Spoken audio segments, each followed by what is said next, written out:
fulfillment and growth that comes through healthy relationships. We're wired for relationships. So tune in and join with me as I explore and discuss tools for healthy relationships every Monday, 12:15 p.m. on Isaac 98.1 FM.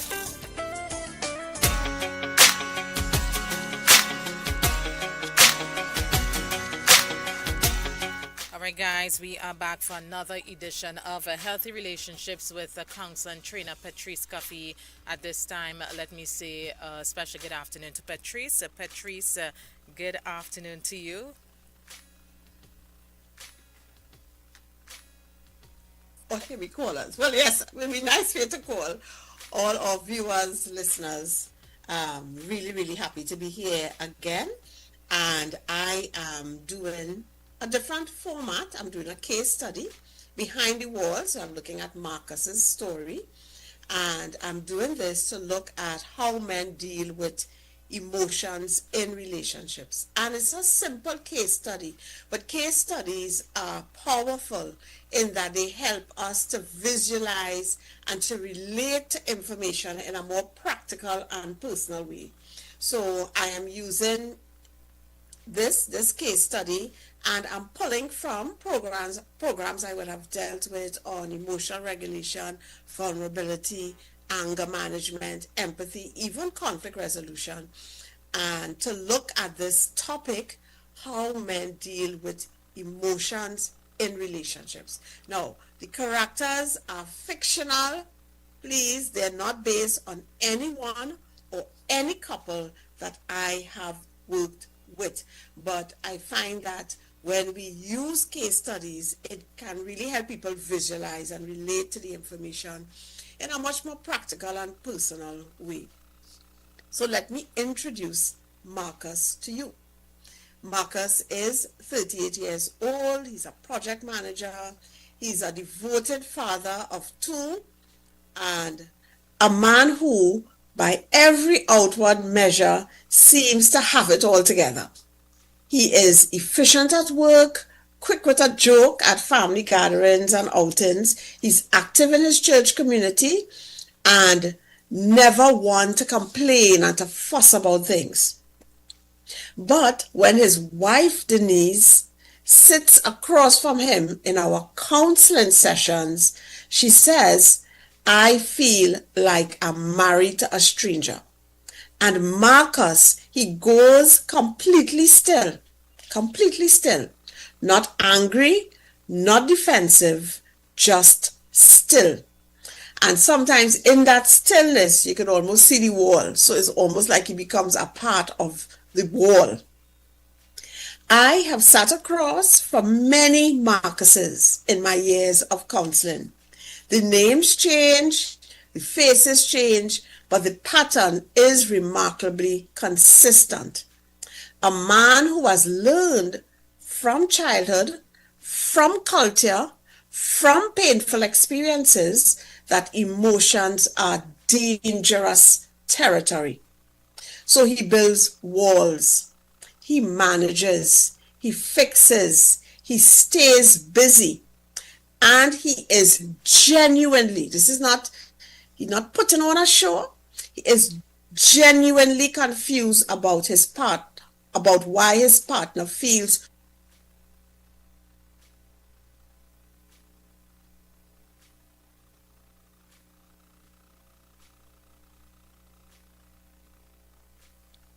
Now, this case study traces Marcus's journey through counseling, examining how the socialization of men so often works against them in intimate relationships, and how, with God's help and the right tools, the walls can come down. So if you're just tuning in, we're looking at how men deal with emotions in relationships. And I am using a case study, and it's a case study of Marcus, and Marcus is married to Denise. Marcus is 38 years old.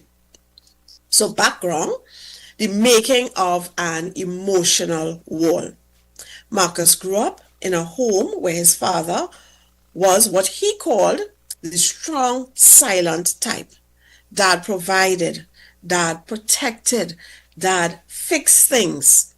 But Dad never cried, never said I'm scared, and certainly never told anyone how he truly felt inside, at least not in Marcus' understanding and Marcus's experiences. Marcus's mother was warmer, but she often said things like, "Don't cry, you're a big boy," or "Man up and deal with it."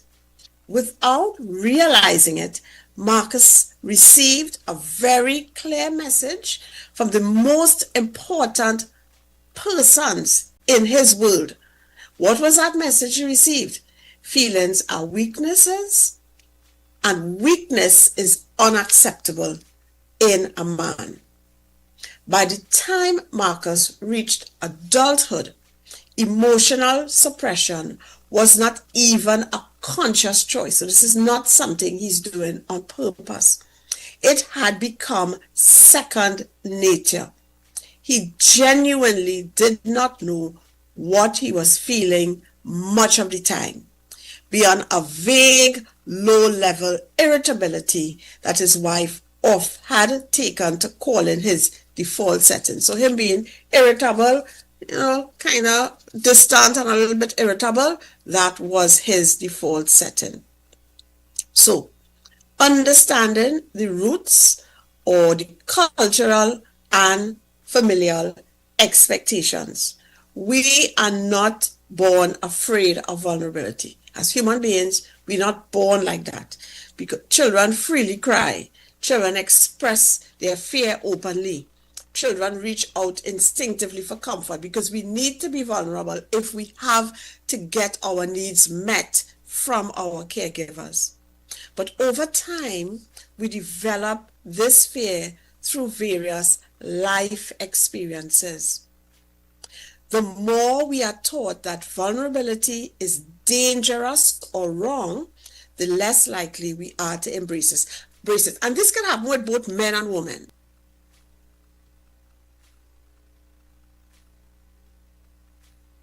Because of their life experiences, which could also include socialization and painful experiences, can also believe that being vulnerable is not a good thing, it's not healthy, I don't do this. And people say things like, I'm very personal, I'm very private. For many men, these messages come early and often. Boys, don't cry. Stop being so sensitive. You need to just learn to deal with it. You're a man.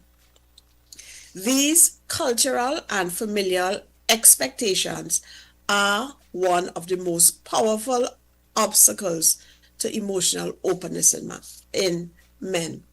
Also, men often navigate emotions in relationships by relying on action-oriented problem solving and periods of withdrawal rather than verbalizing feelings. And it's important to understand this.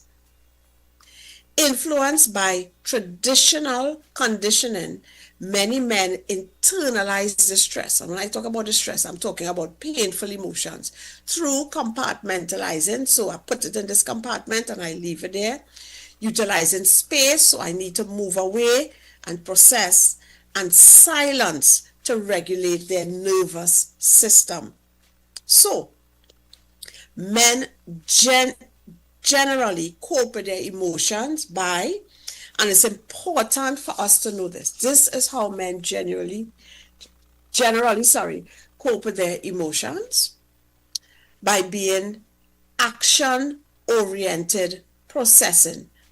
So action-oriented processing. So men often respond to emotional awareness, so they're aware that something is wrong, something is off, by trying to fix the issue practically rather than discussing the underlying feelings.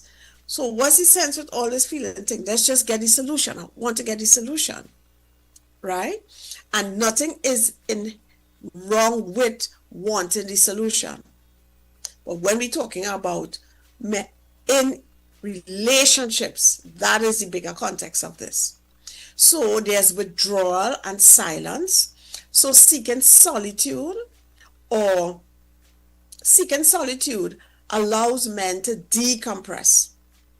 So a lot of times if a man is flooded with emotions, he'll want to move away, go by himself, right? So it avoids that emotional flooding, and they're able to process their thoughts. So what they process a lot of times is not their feelings, they're processing their thinking. And emotions a lot of times with men manifest as behaviors, because it can be difficult to verbalize sadness or vulnerability. Internal pain, painful emotions, might manifest as a short.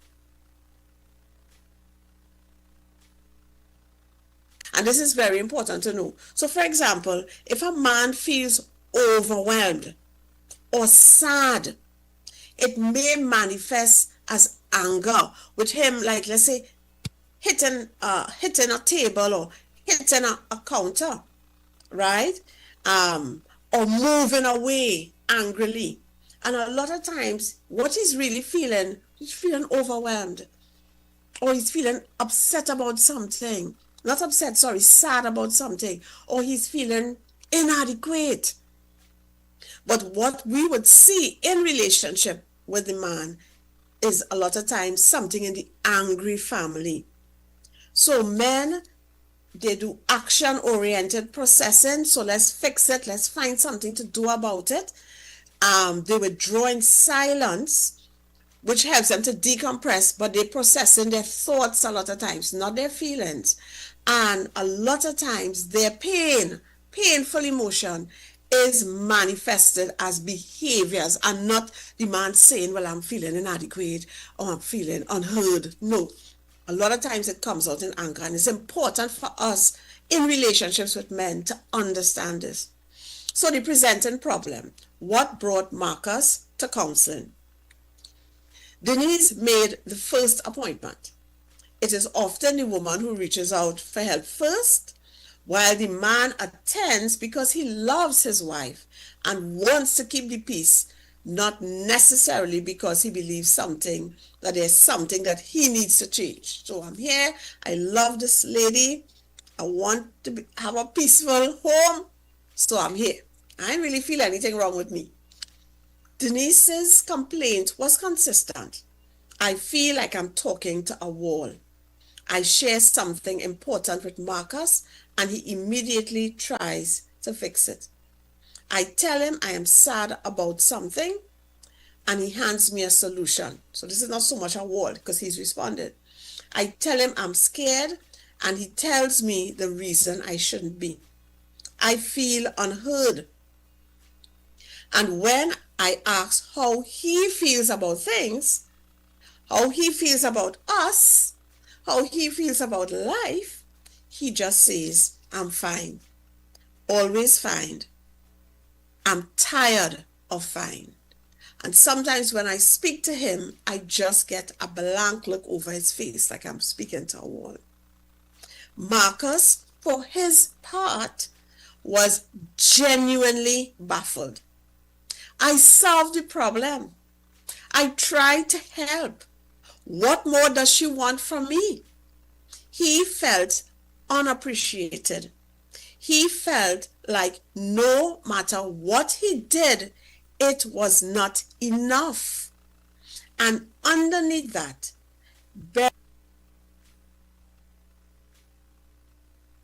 he felt alone.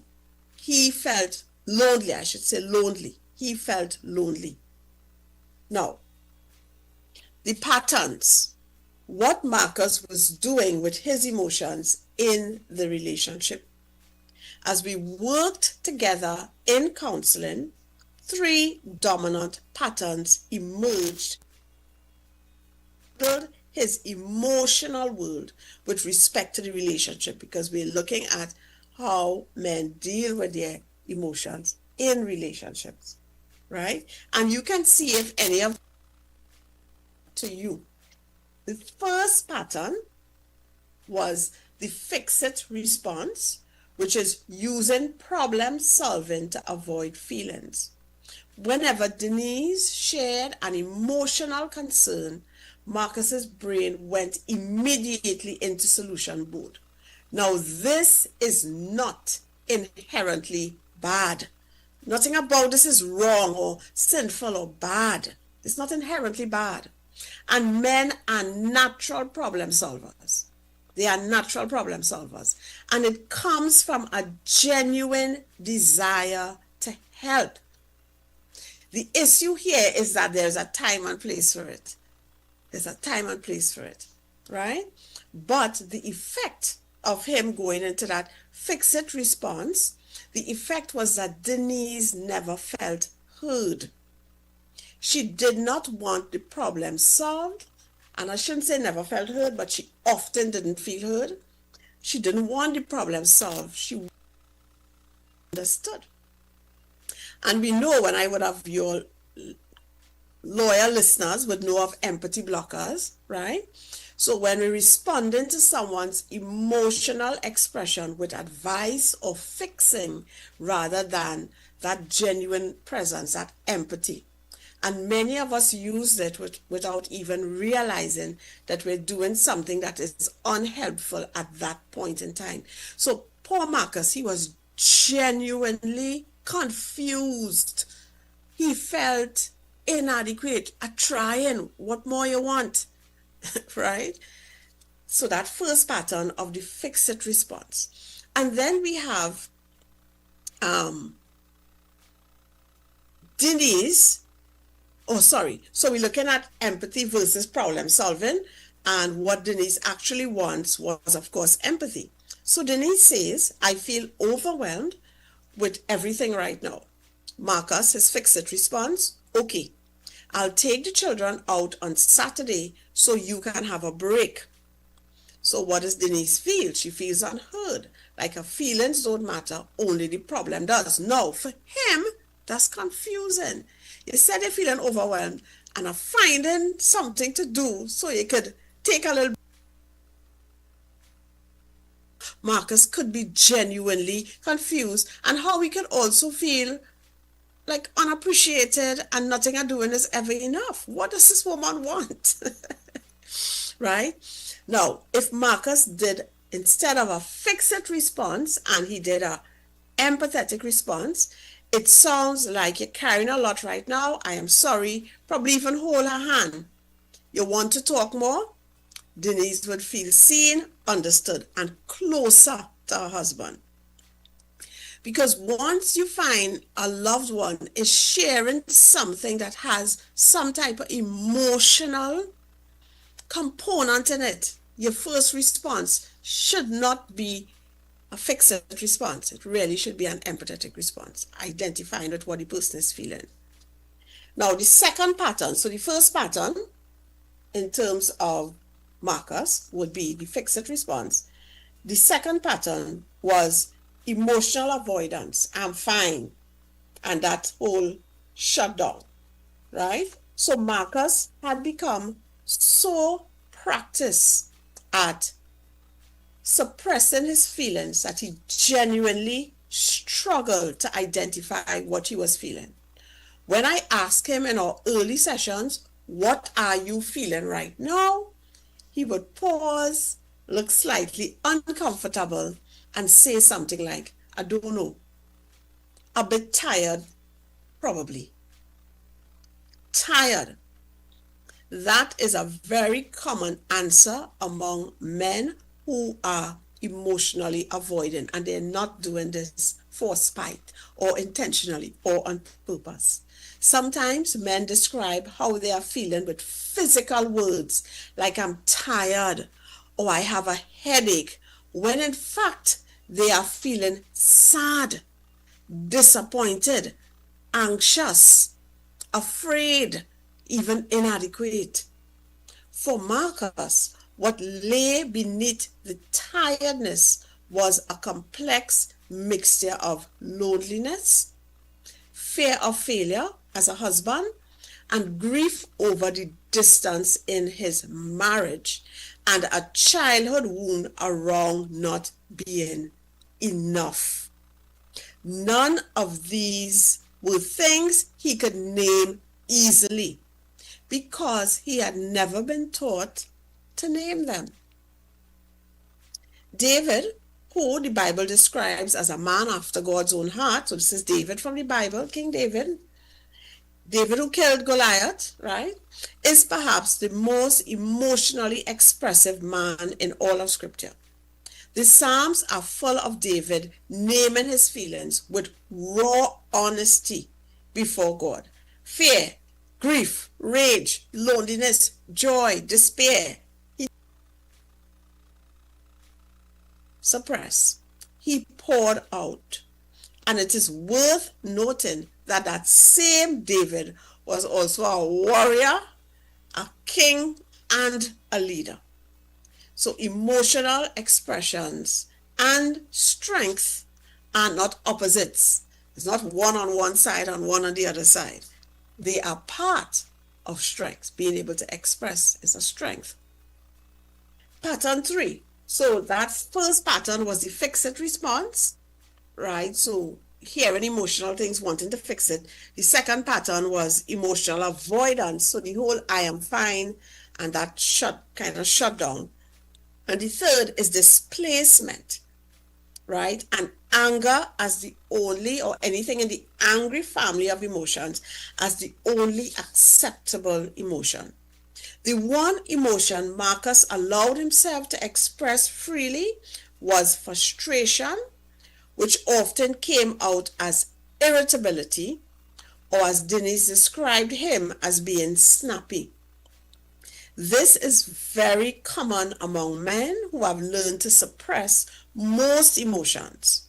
So anger becomes the catch-all. It is the one feeling that culture deems acceptable for men.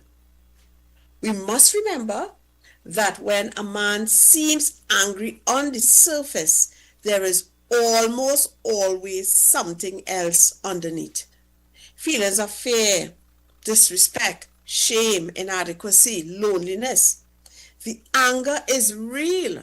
But as you know from listening to this program, the anger is a secondary emotion that covers something deeper and more vulnerable. So I always encourage people to try to get beneath that emotion of anger. So ask yourself, what are you feeling beneath that anger? Are you feeling alone, disrespected? So even as a man, what are you feeling below that frustration? Alone, disrespected, like I'm not enough, unheard, embarrassed, anxious, disconnected, because things happen in the relationship and I just feel disconnected. Like I'm not important. My needs are not being met. I feel unimportant. You're naming it to tame it. So, a common pattern in men. So, emotions and behaviors express. So, many men show or behave with. So, a man is in some kind of emotional pain. It ends up as, irritability, anger, frustration, snapping, withdrawal, silence. And that's an indication in a relationship, right, with a man. You see in these things, there is emotion. Emotions. So even in terms of even Marcus' situation, fear of losing the relationship, feeling inadequate or like a failure, and this could be with many men in relationships, why they are showing up in a particular way, seeming to always be upset or angry. Loneliness and disconnection, even though I'm in a relationship. Grief over unmet needs in the relationship. So you have different relational needs, even as husbands and wives, and let's say it's not being met. Old wounds from previous relationships, because pain comes through relationship, but also healing comes through relationship. And there may be shame. So a man is showing up irritable, angry, frustrated, snappy, withdrawing, silence. There's something happening there. A practical tool. When you notice anger rising, pause and ask yourself. So men, if you're listening, what am I really feeling right now? try to name it specifically. Naming your feelings helps it to lose its intensity. And I say to people, and both men and women, when we don't know what we're feeling, when we don't address it, when we don't name it or tame it, our feelings will deal with us. Our feelings will lead us into places, and we get up and we say, how did I end up here? Oh my God, how did I do this? Because we didn't realize how much in pain we are.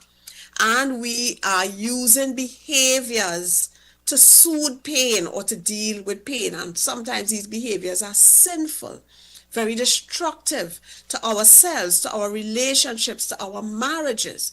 And the truth is, we're in pain, but we're not saying anything.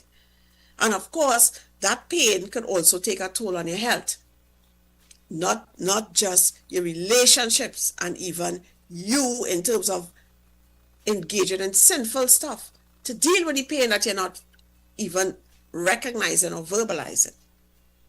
So the turning point, when the walls crack,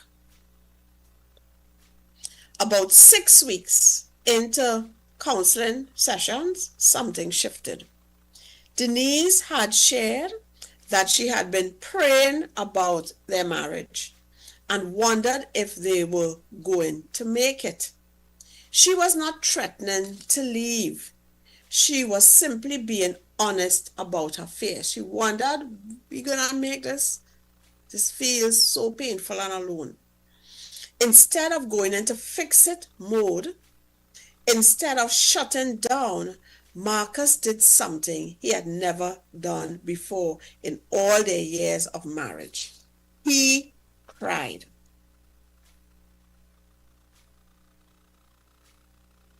But he looked at his wife and said, I am terrified of losing you. I don't know how to fix this because I don't even know how to talk about what I feel. Nobody ever taught me.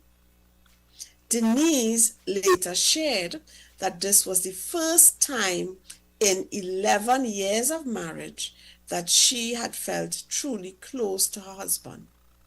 Not because he had solved a problem, not because he had made a plan, but because he had let her see him, really see him for the first time. This is the paradox of vulnerability that so many men need to hear. It is not weakness, and some women need to hear this too, because I've had men in sessions complain about their wives just not being able to say how she feels, to ask for what she wants. And of course, when you go back into it, you see a childhood of a lot of dysfunction. It takes more courage to open your heart and let someone see what is really there than it does to keep the wall standing. When we are vulnerable, we can truly be hurt. And we have to be strong to face that. So face the fact that I'm going to do something where I could truly be hurt, but yet still do it. That is strength. The work. What Marcus learned and practiced. Over the following months, Marcus did the hard and rewarding work of building emotional skills that he had never been taught. And it's difficult as adults to do certain types of work, and that's why parenting and your family life becomes so important, because we are teaching children, supposed to be teaching children things that will help them to have healthy relationships as adults. So here are the key areas we focused on. 1, learning to name his feelings. We started with something simple as a feeling vocabulary list, a feeling sheet, a feeling wheel, right? Marcus would have laughed at the suggestion at day one, laughing, right? But in 2 months, he was coming into sessions able to say things like, I noticed I felt embarrassed when Denise corrected me in front of the children, right? Or I think underneath that, I felt disrespected. Now, before, this is happening, and this isn't healthy. Realizing how painful this is for him, and of course, because he's not able to communicate that, you could see how that could be negatively impacting the relationship. That is enormous growth. That was enormous growth. Naming your feelings help it to lose intensity. When we give a name to what we are experiencing, we are moving it from our body, where it lives as tension. Remember, with emotions, when something happens, chemicals release their emotions, but we have to put cognition to it. So this is now feelings. So it is moving from our bodies, where it normally lives as tension, as headache, right? Because it's there. Even irritability. Sometimes people, I think it affects their stomach. It affects their nervous system, their circulatory system, right? So we're moving it from the body into the mind, where we can examine it and choose how to respond. So normally when for me, when something painful happens, a lot of times the first place I would feel it is in my stomach. That's where I feel it. And I know, okay, Petreece, what are you feeling? What exactly are you feeling? I'm naming it to tame it. So once I'm able to identify what I'm feeling, I can now say, what can I think and do to address this or to feel better? And sometimes you just name it, tame it, take the edge off of it, and I'll be okay. There's nothing I can do. It just is what it is. This is life. Life is tough. So of course I was really emotional, a lot of growth, enormous growth for Marcus. And so he had to learn to name his feelings, and then he had to learn to create space before reacting. So Marcus learned the discipline of pausing. Emotions happen fast. Something happens, chemical release in your body. You don't have to think, no, I will be angry. No, it happens fast, right? We are just suddenly feeling, so you might just suddenly feel your heart racing, your muscles tightening. A lot of times I feel it in my stomach. Marcus learned to slow down the moment between trigger, so something happening, and his response. His practical tool was simple. When he felt the urge to either fix or shut down, or that feeling of just frustration and wanting to lash out in some way, he would take 3 deep breaths. Remember, we spoke about box breathing. Take 3 deep breaths and ask himself, what am I actually feeling right now? And what does Denise actually need from me in this moment? So he kind of giving himself a pause.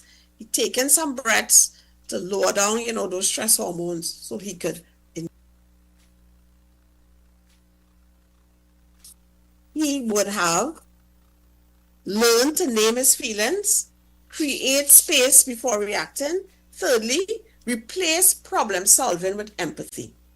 So Marcus and I worked extensively on what it meant to truly listen. So we did active listening, something we have spoken about a lot, and that's listening to understand. And as a result, you respond more appropriately. Now, active listening is actually hard work, especially for those who are wired after they listen to open their mouth with a solution. So Marcus learned to ask Denise a simple question when she came to him with something emotional. Do you need me to listen, or do you need me to help find a solution? This one question transformed their communication. It told Denise that Marcus was paying attention. It told her that her feelings mattered, and it gave Marcus a clear role, which he found far easier to fulfill than trying to guess, what am I supposed to do here? Am I supposed to give a solution? Right? And of course they grew, and things got better. Number 4, recognizing that vulnerability is strength. Perhaps the most significant mindset shift for Marcus was understanding that opening up was not a threat to his identity as a man. It was an expression of his courage. Vulnerability is the willingness to practice emotional openness, to share how you feel. Being vulnerable can help you build trust in relationship and develop emotional intimacy, which is necessary for healthy, intimate relationships. We also explore this through the lens of Scripture. Jesus, the most fully human and fully divine person who ever lived, wept at Lazarus' tomb. He expressed anguish at Gethsemane. He also told his disciples, "My soul is overwhelmed with sorrow to the point of death." If vulnerability was good enough for Jesus, Marcus decided it was good enough for him. So the outcome, a different kind of strong. Marcus and Denise's story is not one of perfect resolution. Real life really is. So they're not no perfect couple. But a year and a half after their first counseling session, the change in their relationship was tangible. Denise described her husband as present in a way he had never been before. Marcus, for his part, said something that I have carried with me. I used to think keeping everything inside made me strong. That when I shut down, I was actually leaving Denise completely alone in our marriage. Opening up, that's the hard thing. And I think it might be the braver thing too. So let's close with some key takeaways. If you see yourself in Marcus, I want you to know something important. The walls you built were not built out of weakness. So men, even as you're listening, the walls you built were not built out of weakness. They were built for survival. And they served a purpose at a time. They did. But you are not a child anymore. And the people who love you need more. They need your problem solving. They need your provision. But they need more than that. They need you too in a different type of way.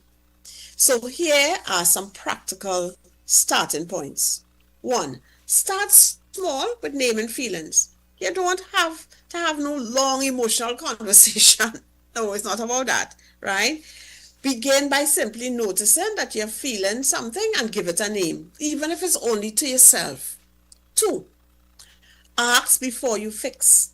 When someone you love, you're in a close relationship with this person, comes to you with something emotional, try asking first, do you need me to listen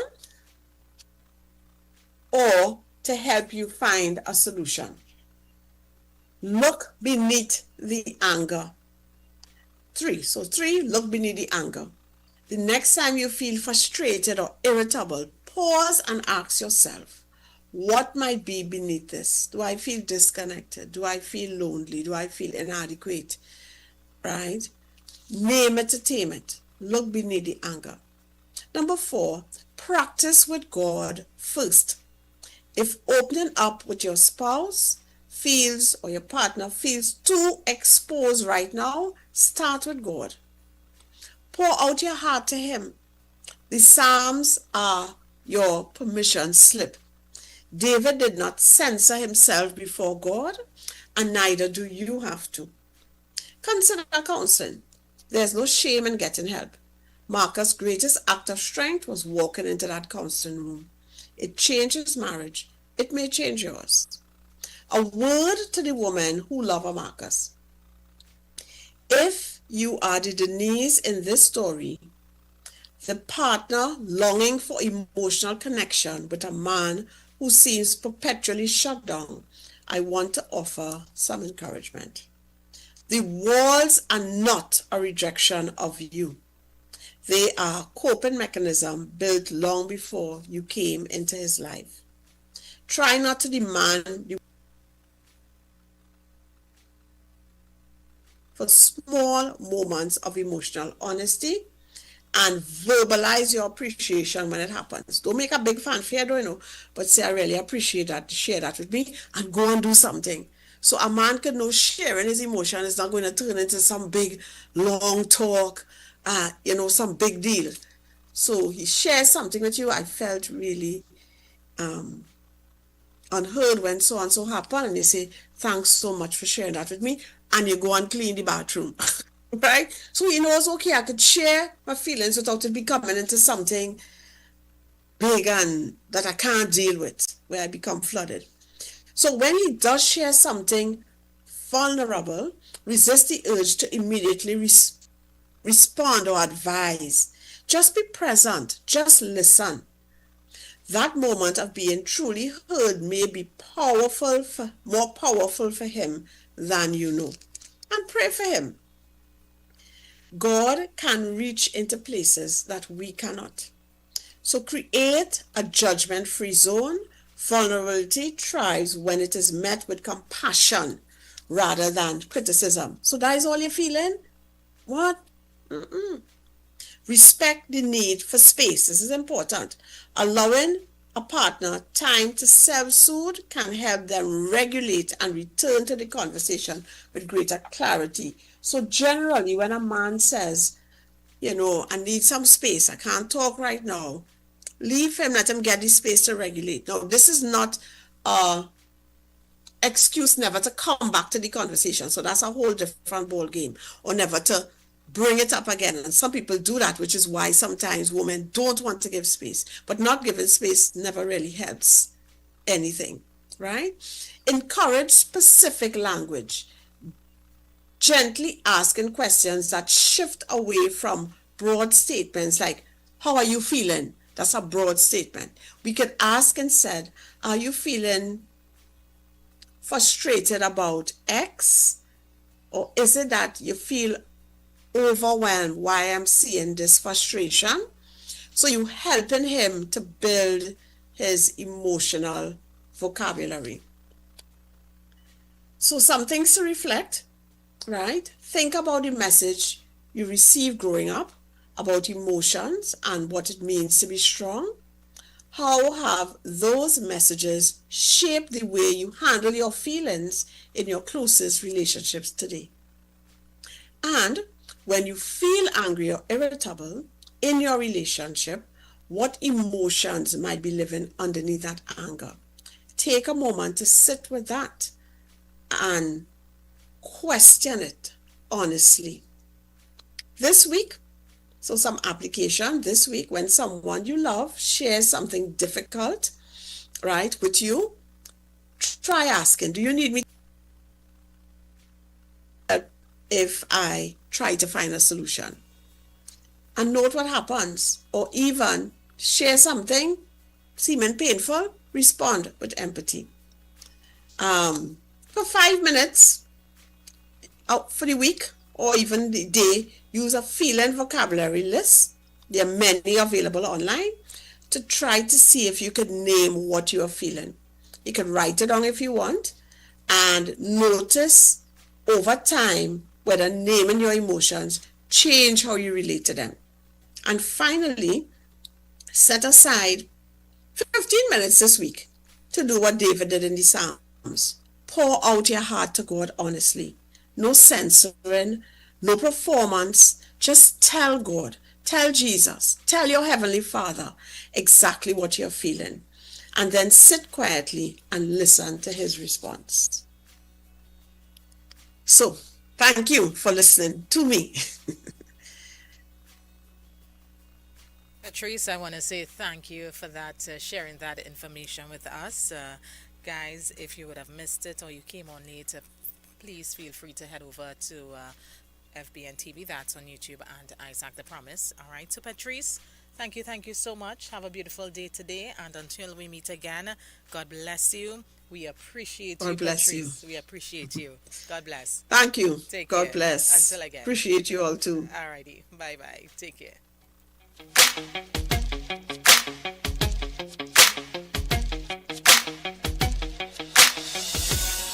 Hi, I'm Petreece Cuffie, counselor and trainer, and one of my deepest desires is to see people experience the fulfillment and growth that comes through healthy relationships. We're wired for relationships, so tune in and join with me as I explore and discuss tools for healthy relationships every Monday, 12:15 p.m. on Isaac 98.1 FM. Isaac 98.1, Trinidad and Tobago's #1 gospel station. Isaac 98.